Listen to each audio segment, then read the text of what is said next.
What can we deduce, if anything, about the rate of progression of this investigation and at what stage we're at? Well, I mean, by any measure, it's early in the investigation. Impaneling a grand jury would suggest he has some evidence to present to that grand jury that could lead to an indictment. But we have no idea whatsoever the target or the subject of that possible indictment. It could be anything from low-level hackers to people who are tangential to the core issue of how the Russians meddled in the election. So it would have been a surprise if at some point he hadn't impaneled a grand jury, but there's no question the timing of it is news. Jonathan, one of the big questions in D.C. right now is will President Trump fire Robert Mueller or try to somehow get him removed? Does this news change anything? What would theoretically happen with this grand jury were Mueller to be removed from his position?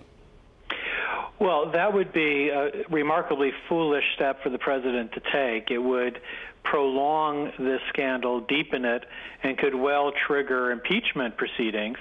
Moreover, it could force Congress to simply reinstate the Independent Counsel Act to remove this entirely from the Department of Justice. Now, having said all that, it's hard to see or predict how the president will react.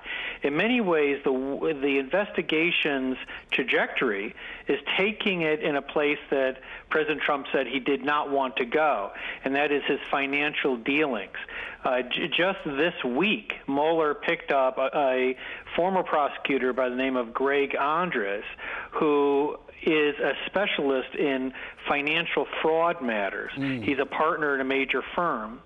The other curious thing is that there is a grand jury that has been working in Alexandria, Virginia. This was a grand jury that was impaneled to deal with the allegations against General Flynn. That grand jury recently sent out subpoenas on financial matters. So he's creating a second grand jury.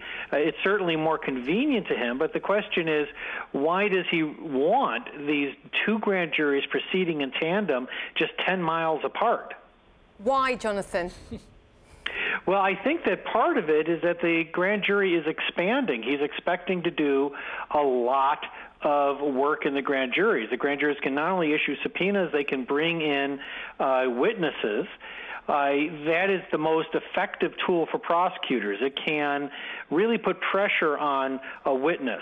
A witness can also trip a wire by saying something false or misleading, and suddenly you have a real leverage over the witness of a possible criminal charge.